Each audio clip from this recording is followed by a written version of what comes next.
it is better to offer no excuse than a bad one. 2. Truth will ultimately prevail where there is pains to bring it to light. 3. If freedom of speech is taken away, then dumb and silent, we may be led like sheep to the slaughter. 4. My mother was the most beautiful woman I ever saw. All I am I owe to my mother. I attribute my success in life to the moral, intellectual, and physical education I received from her. 5. But lest some unlucky event should happen unfavorable to my reputation, I beg it may be remembered by every gentleman in the room that I this day declare with the utmost sincerity I do not think myself equal to the command I am honored with. 6. A primary object should be the education of our youth in the science of government. In a republic, what species of knowledge can be equally important, and what duty more pressing than communicating it to those who are to be the future guardians of the liberties of the country? 7. Be courteous to all but intimate with few, and let those few be well tried before you give them your confidence. True friendship is a plant of slow growth and must undergo and withstand the shocks of adversity before it is entitled to appellation. 8. A free people ought not only to be armed, but disciplined, to which end a uniform and well-digested plan is requisite, and their safety and interest require that they should promote such manufactories as tend to render them independent of others for essential, particularly military supplies. 9. In politics as in philosophy, my tenets are few and simple. The leading one of which, and indeed that which embraces most others, is to be honest and just ourselves, and to exact it from others, meddling as little as possible in their affairs where our own are not involved. If this maxim was generally adopted, wars would cease, and our swords would soon be converted into reap hooks, and our harvests be more peaceful, abundant, and happy. 10. However, political parties may now and then answer popular ends. They are likely in the course of time and things to become potent engines by which cunning, ambitious, and unprincipled men will be enabled to subvert the power of the people and to usurp for themselves the reins of government, destroying afterwards the very engines which have lifted them to unjust dominion. 11. Human happiness and moral duty are inseparably connected. 12. 99% of failures come from people who make excuses. 13. I hope I shall possess firmness and virtue enough to maintain what I consider the most enviable of all titles, the character of an honest man. 14. There is nothing which can better deserve our patronage than the promotion of science and literature. Knowledge is in every country the surest basis of public happiness. 15. Guard against the impostures of pretended patriotism. 16. Labor to keep alive in your breast that little spark of celestial fire called conscience. 17. Perseverance and spirit have done wonders in all ages. 18. Associate yourself with men of good quality if you esteem your own reputation, for 'tis better to be alone than in bad company. 19. Let us therefore animate and encourage each other, and show the whole world that a freeman contending for liberty on his own ground is superior to any slavish mercenary on earth. 20. Few men have virtue to withstand the highest bidder. 21. A sensible woman can never be happy with a fool. 22. Experience teaches us that it is much easier to prevent an enemy from posting themselves than it is to dislodge them after they have got possession. 23. Happiness depends more upon the internal frame of a person's own mind than on the externals in the world. 24. The harder the conflict, the greater the triumph. 25. Worry is the interest paid by those who borrow trouble. 26. The turning points of lives are not the great moments. The real crises are often concealed in occurrences so trivial in appearance that they pass unobserved. 27. As mankind becomes more liberal, they will be more apt to allow that all those who conduct themselves as worthy members of the community are equally entitled to the protections of civil government.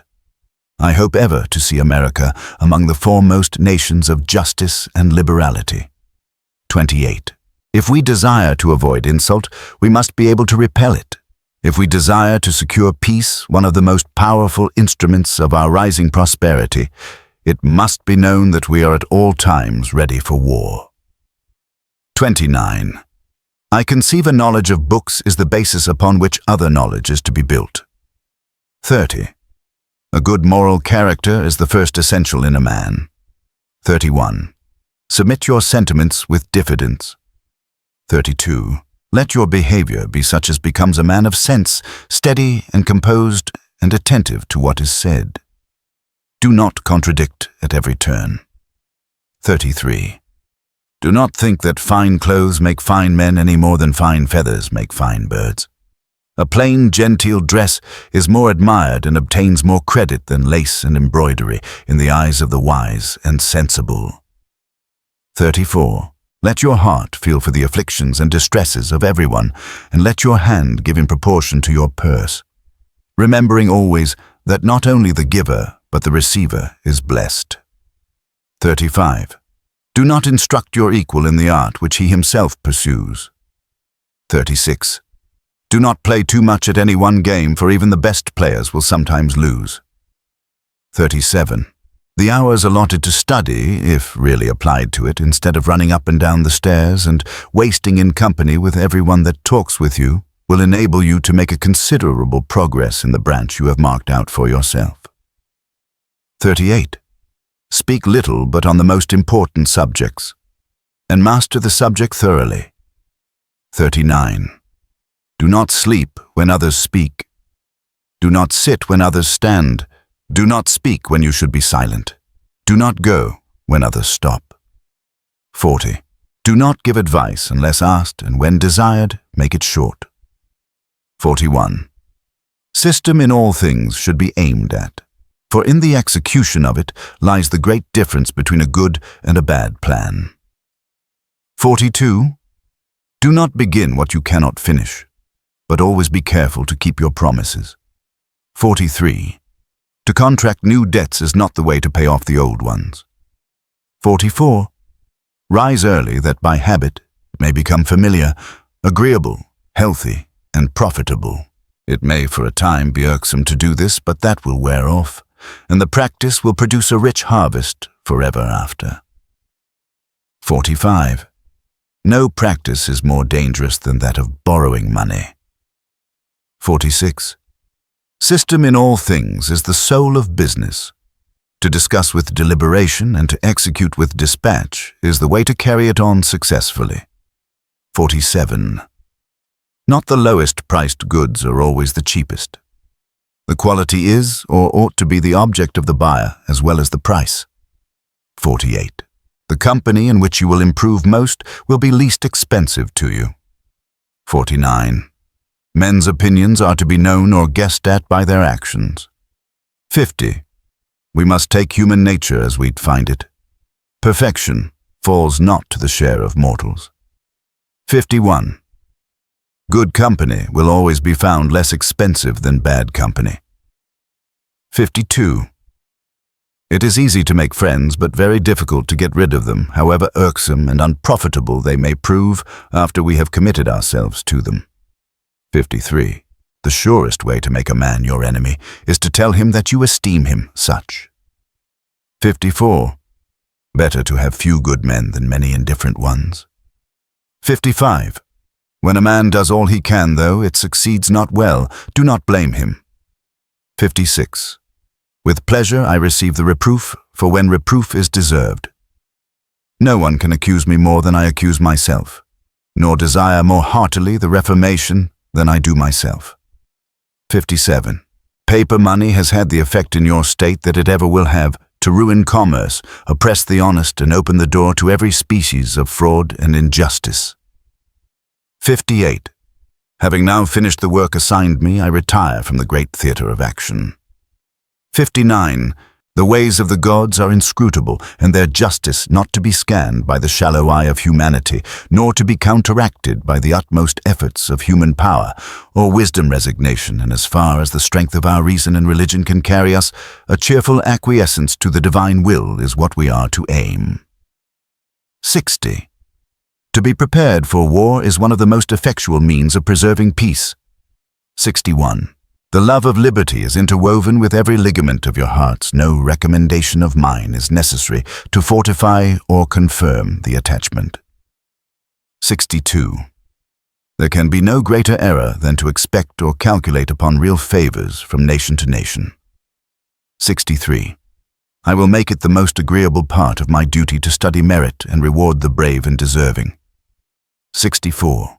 To preserve your government and the permanency of your present happy state, it is requisite not only that you steadily discountenance irregular oppositions to its acknowledged authority, but also that you resist with care the spirit of innovation upon its principles, however specious the pretexts. 65. Of all the dispositions and habits which lead to political prosperity, religion and morality are indispensable supports. 66. Gentlemen, you will permit me to put on my spectacles, for I have grown not only grey but almost blind in the service of my country. 67. Liberty, when it begins to take root, is a plant of rapid growth. 68. Let your heart feel for the afflictions and distress of everyone, and let your hand give in proportion to your purse.